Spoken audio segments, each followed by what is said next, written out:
Hey everyone, I'm Mike Del Preti, and you're listening to Context, the real estate podcast where we talk to leaders about what's changing in the world of real estate. So today I'm joined by Dave Mele, president of Homes.com. Hey Dave. Mike, how are you? I'm doing well. Thank you for coming in. It is awesome to chat with you. I'll start out here before we get into the industry stuff. I've asked a few people this in the past, and I like it as a place to start. How do you typically start your day? Let's see, it starts with coffee. So what kind of coffee? It's a nod to the Northeast. So start with a version of drip or by the cup, and it's Dunkin Donuts original blend. Wow. Yes. And it starts with 2 cups. One, I kind of chug, then I work out, and then I come back and sip the second cup. Okay, great. Yeah, so it's a 2-cup start. And then what else after that? Anything else? Kind of get into the work mode? Yeah, well, a morning workout is key. So really try to exercise every morning, whether it's a lift or running or elliptical in the gym. But that is key for physical and mental health for sure. And then are you working from home, or are you all back in the office? No, we are back in the office. We were one of the pioneers to bring employees back in the office pretty early. So I'm in the office 5 days a week when I'm not traveling. Our employees have, for the most part, a 4-1 hybrid. So 4 in the office, 1 day remote. Yeah. And that day's typically a Friday. Okay. Yeah. All right. So president of Homes.com. And as we were chatting before, I mean, I'll ask you to talk about your background a bit, but you've been the president of Homes.com for all up kind of, what would that be, 8 or 9 years now? Yeah, 8 or so, maybe into the 9th. All right, so quite a while before Homes was acquired by CoStar. Right. And then after the acquisition, you had a little stint heading up LoopNet. Right. So why don't you tell us a little bit about that experience? Sure thing. Yep. So I had been the president of Homes.com for 7 years prior to the acquisition by the CoStar Group, which was in May of 21. So at that time, CoStar had also acquired another company in the residential space called HomeSnap. So spent about 6 months helping with the integration. But we had 2 residential management teams at that point, and there was a vacancy for the president of LoopNet. And just for those listening who might not be familiar with LoopNet, LoopNet is the largest commercial real estate portal in the world. So the Homes.com, Zillow, Realtor combined of commercial real estate in terms of its reach and scale. And so did that for a while, and then our CEO, Andy Florence, asked me to come back to Homes.com, and actually did both of those jobs for maybe 9 months or so, and then back exclusively to Homes earlier this year. Okay. Yep. So Homes has been in the news a lot and definitely making waves in the industry there. I mean, you were president of Homes for 7 years before the acquisition, and now post-acquisition. What's the difference before and after? It is night and day. So we're getting to do now what we had only dreamed of prior to the acquisition. So previously, we were owned by a closely held family-owned business, and we were not making a significant investment in growing the business. We were focused on kind of monetizing what we had, more than creating runway and upside and growth. So we had hoped that we would be acquired by someone like CoStar. And the reason for that is CoStar brings some ingredients for success. So first is vision, the vision and the expectation that we will compete to be number one. Second is a commitment, right? That, hey, we're going to stay true to that. It's a long-term process. It's a marathon, not a sprint. Third is experience, having done this, having built several marketplaces up from 4th, 5th place in the market. And then last is resources, really kind of deep pockets and a willingness to invest. Mm-hmm. Yeah, I can imagine kind of somebody coming in and saying, I mean, all of those things, but here's, near limitless resources. I mean, CoStar is a huge business. CoStar is a big business. So CoStar has a market cap of about $34 billion and has $5 billion of cash on its balance sheet. So it definitely has dry powder to invest in growth. We've chatted about this before. Unseating the number one in a marketplace business can be very difficult. Yep. What do you need to believe, or what do our listeners need to believe, that you can have a go at it? Yeah. I think you, in fact, have said that might be the hardest thing to do in business is to unseat an incumbent number one portal. Yeah. So we're taking on what has been claimed to be the hardest thing to do. But the good news is we're not afraid of hard things, and we have a few things underway to make that dream, that vision a reality. Of course, the number one player in our space is Zillow, right? And we have this philosophy that you can't beat Zillow by trying to be Zillow, right? So if you are going to compete to win, and if you're actually going to unseat the incumbent, Zillow, you have to do something that is different, demonstrably different and better, right? And that's what we're doing. That is the crux, the core of our model for how we plan to unseat Zillow. So what's different about it? You bump into somebody in the elevator, you got 30 seconds to explain what's different. Yep. So we really say two core things. One is to develop a platform, a marketplace that is preferred by consumers.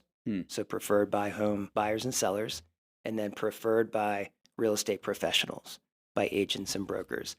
So let's look at that on either side. So one of the things that is a core philosophy for us with Homes.com is this concept of your listing, your lead, right? So this is the idea that a listing agent has worked really hard to secure a listing, right?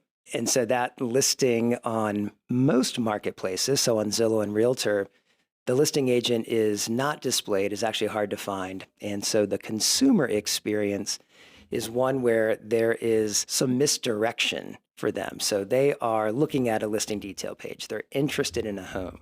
And at that stage, they have a question that they want to ask. They might want to know how old the roof is. When were the windows recently replaced? What's the type of liner in the pool? Maybe something that wasn't in the detailed notes. So we believe that for the consumer, the best experience is for them to be able to ask that question to the person who knows the most about the home, right? And that's the listing agent.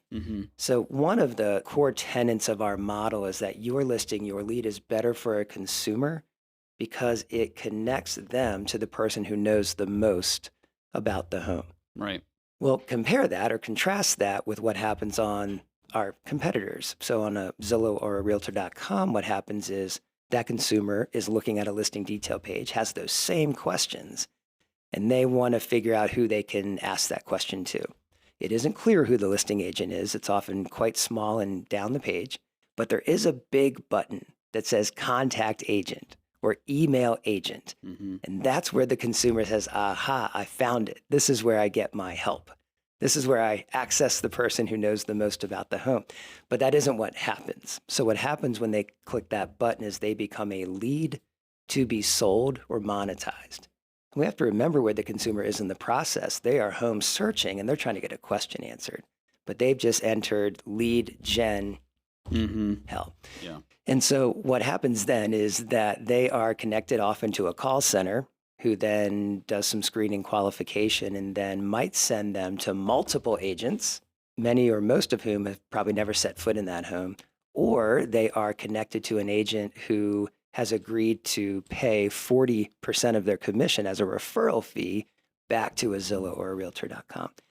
So the first thing, and we went down this road to say that this your listing, your lead model is better for consumers because it gets them direct access to the person who knows the most about the home, which is where they are in the process at that stage. They want to get a question answered.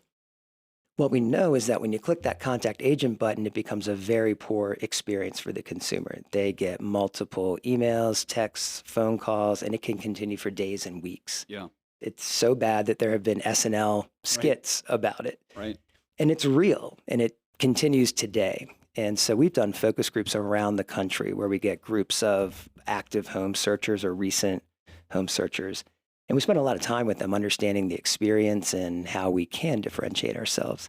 And that is one of the big, big things that they bring up is that today's experience for the consumer, contact agent, email agent is broken and it's a really bad experience. So one of the ways, so this foundational, your listing, your lead model is about delivering a better consumer experience. Yeah. I mean, what comes up for me, and, I apologize to Zillow listeners, but it is a bit of a dig, right? If your North Star is the consumer and you're providing an experience like this, that does lead to the SNL skit. Like when I saw that SNL skit, that was the thing that stuck with me. And I was like, oh man, I would be losing sleep if I worked at Zillow, and this is how what I'm doing is being captured and portrayed. All right, so I get you there. Difference, right? You know, Different. you have a question about the house. You want the fastest way from A to B. I need that question answered. I don't want to go through, as you called it, lead gen hell. Correct. So what's better for the agents? So better for the agent is also the your listing, your lead model. Because right now what happens is all of the portals take listings from 100% of listing agents. So Zillow does that, Realtor.com does that, we do that. But then what Zillow and Realtor do is they then funnel the leads to 1 to 3% of all agents who have agreed to either pay for those leads or even more punitively give up 30 to 40% of their commission as a success fee or a referral fee. We do a lot of focus groups with agents as well, and agents have said that they are fed up with that model for a variety of reasons. One is that it's harder and harder for them to even play that game. Right. So as it moves more to a concierge type model, it's those businesses, those portals picking the winners. Right. So it's gotten to the point where an agent now can't even raise their hand and say, hey, I want to get the leads. It's basically up to a call center and an algorithm for how that match will take place. So that's leaving like 97% of agents out of the game. Yet it's taking all of their hard work, right, 100% of the listings, and then funneling them to the 1 to 3% of agents who have agreed to sort of pay that punitive model. So it's better for agents just in that regard, number one, which is we don't do that, right? It's really a level kind of fair playing field where on homes.com, it's your listing, your lead. You will always get the listings on your lead for free, and you're the only person who will get them. Is this a case of innovator's dilemma where you can afford to go in with this new model and change it, whereas the incumbent, Zillow, Realtor, can't? I think that's a great observation. I mean, that's obviously their hands are kind of tied in terms of the amount of revenue that they generate through the other model, right? The model of taking up to 40% of a commission. Which, to be specific, I mean, with Zillow, that's like $1 billion a year in revenue. This is not a small number. It's a very large business that would be tough to pivot from. And hey, that business works for them, right? It seems to work for Zillow to some degree, but does it work for agents? Does it work for consumers? So I think you're right. I do think there's an element of innovator's dilemma there, which allows us to say, hey, we're just building it like this from the get-go. And this is CoStar putting its money where its mouth is. Because when CoStar acquired homes.com, we had a product that did something similar, that just sold leads and would sell multiple leads. And CoStar said, nope, this is your listing, your model, and walked away from more than $40 million of annual revenue. Turned it off, walked away from it. So we could generate lots of money selling leads with the number of leads we're generating on homes.com today. Why? I mean, what's going on in Andy's brain where, this business, this big business is entering a new sector, residential real estate, spending hundreds of millions of dollars acquiring these businesses. I mean, and then pouring much, much more money into it. What's going on? Yeah, basically, and again, it's Andy. So Andy Florence is our CEO of CoStar Group, and is very involved with the growth and building homes.com. It really is, it's an extension of CoStar's model in other segments. Right. So CoStar has had a your listing, your lead model from the get-go. So CoStar's 37 years young. So Andy founded it as a young man.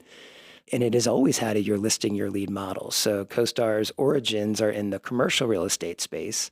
Now imagine what CoStar could do if it took a share of commercial real estate commissions, right? And that's possible, but it's never done that. So in 37 years, never done it.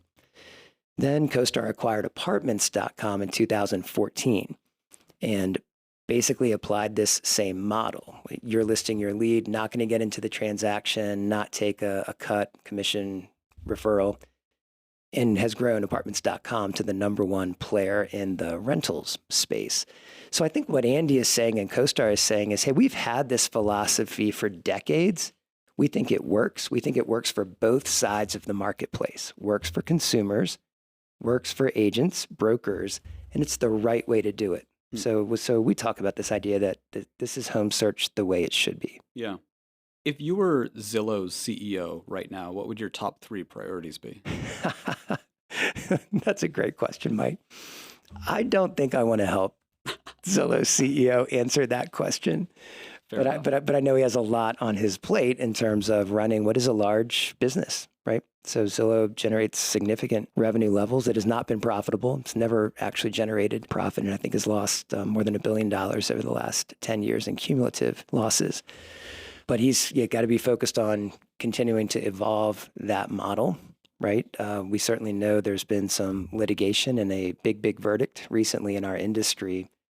And so we get asked about that a lot. I imagine Zillow's CEO gets asked about it even more than we do, because the core of their revenue model comes from buy-side commission, right? Whether it's getting agents paying for leads or the 40% of the commission as a referral fee.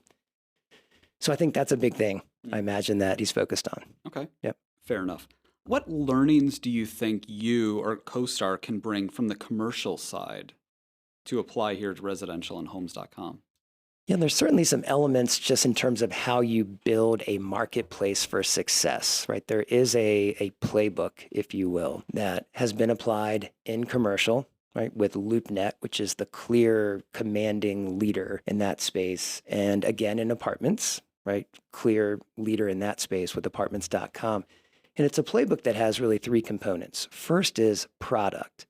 So you have to have a better product, and you have to have a site that is fast, easy to navigate, contains the core data and information that a consumer wants, right? So product designing, we focus a lot on the user experience of the product. And so we learned that in commercial when CoStar acquired LoopNet and then grew it to be number one. Product really key. Second is content. So you have to have, or at least we believe it's beneficial to have differentiated proprietary content. So in commercial, what we've done is we have had an army of researchers who just cover the field in terms of collecting data and information that then goes into the commercial products. And that's proprietary information that's really, really valuable. So then consumers, tenants in the case of commercial, and then owners, brokers on the other side of the marketplace. So, I mean, the natural question there, I can't hold it in, is what proprietary data are you looking at for the residential side of it? Yeah, we've been talking about it pretty publicly, and we are developing a lot of content around communities. So the idea is that a consumer or a home buyer isn't just looking for a house or a home. They're looking for a place to live, right? So the home exists in the context of a community. And so again, we hear this over and over as we work with consumers, home buyers, sellers, and focus groups, where they say things like the neighborhood. Tell me about what makes this place in this area come to life. What makes it special or unique? What's it like to actually live there? So within a neighborhood, you have things like schools and parks, shopping, nightlife, entertainment. So you have these elements that make up a neighborhood and are really, really important to home buyers. So it's not just a property listing, but it's all this additional information. So we have more than 1,000 people, employees of homes.com, CoStar, who are developing this proprietary content.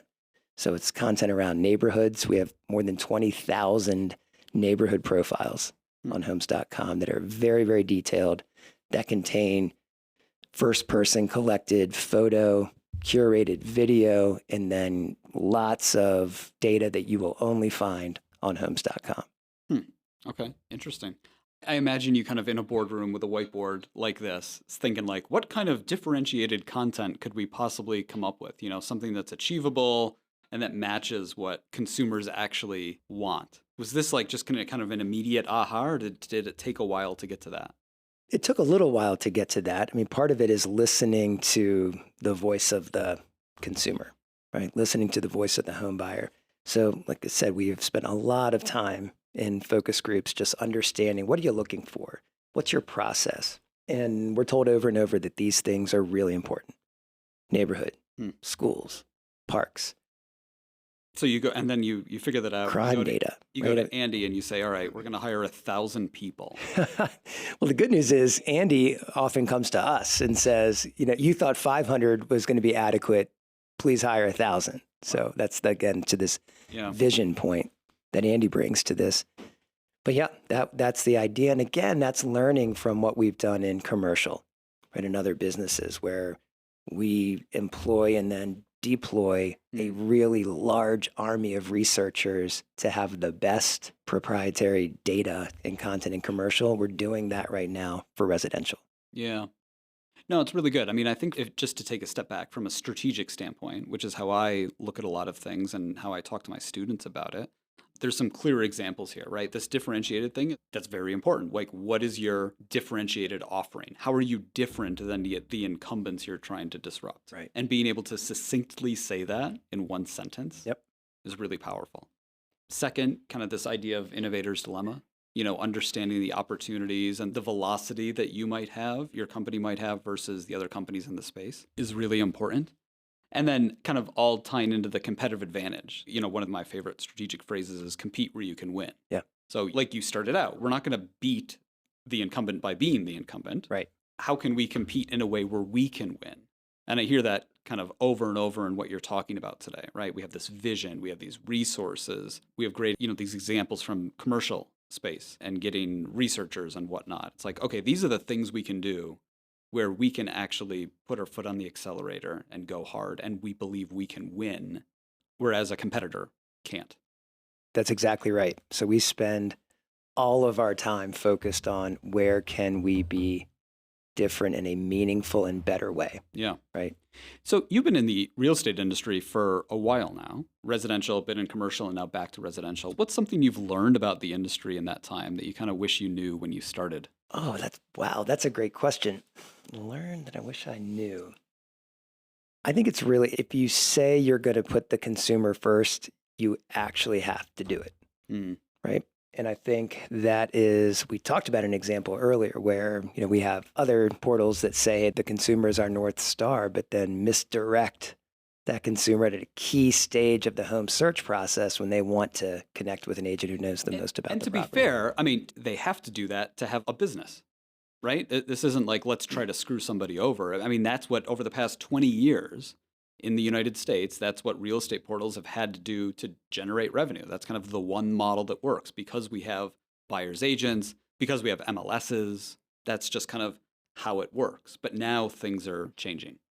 Things are definitely changing, right? And maybe we can explore that change a little more. But I would just contend that those changes don't have to happen for that model to be challenged, right? Because we can just point out the flaws in that model as we've talked about, right? It is not a great experience for a consumer to get connected to someone who does not know really anything about the home or has never set foot in it, and then to get absolutely blitzed with calls, texts, emails.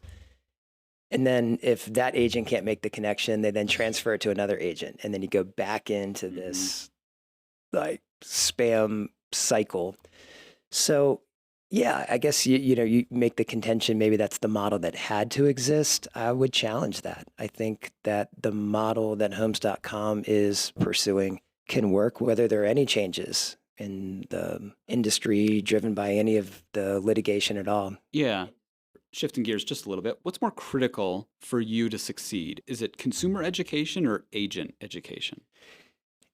More critical. You have to have both. So that's a obviously challenging question. More critical.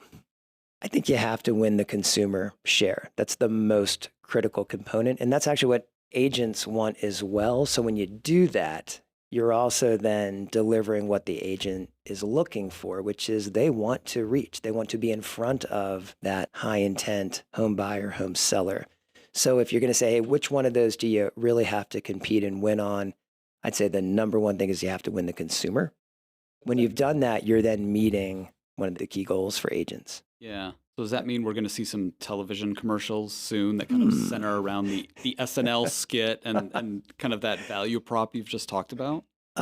Yes. So you will definitely soon see a large consumer advertising campaign from Homes.com. But I mean, is it going to be focused on what you were talking about, or is it going to be focused on like, hey, we also exist, like we're also another website you can go to look for properties? Yeah, don't want to disclose the theme or themes of the advertising just yet, but it's going to be compelling, right? It'll speak to the truths as we see them, and it'll point out differentiation for sure.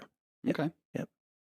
So one thing I like to ask my guests is, what are some play areas for them? Like, what are you messing around with? What are you playing with? It might not be core, but what's interesting for you? Again, great question, Mike. We have obviously we're playing around with a lot, right? Yeah. As someone who is a challenger in this space, coming in with really a new model and really rebuilding homes.com from the ground up.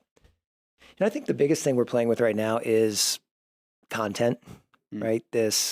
What content to develop, how to present it, how can we innovate in that development of content and delivery of that content for home buyers and sellers and agents.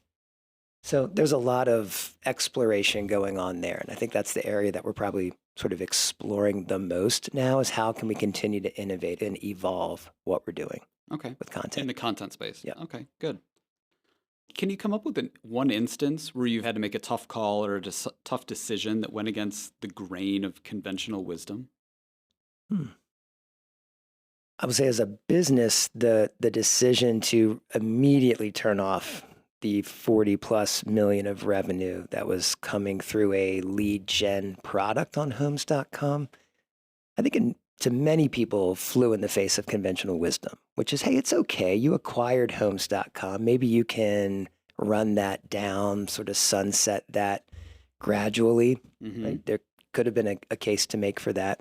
Hey, just run that revenue for a little bit just to help integrating the site. But that was not the decision that was made. And I've got to give Andy Florence credit for this one, where it was, we have a philosophy. You're listing your lead. We do not sell leads.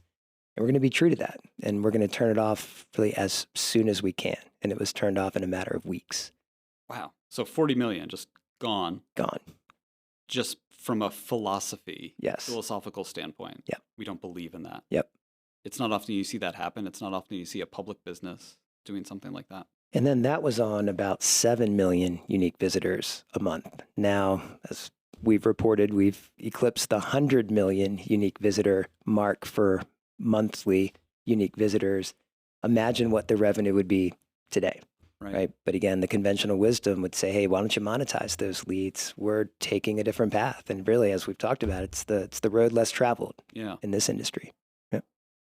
All right, last question for you. If you were a broker owner, like if you owned a small brokerage, 100, 150 agents, say here in Boulder or Denver, kind of like the Zillow CEO question, what would your top 3 priorities be? What would you be focused on right now in this market?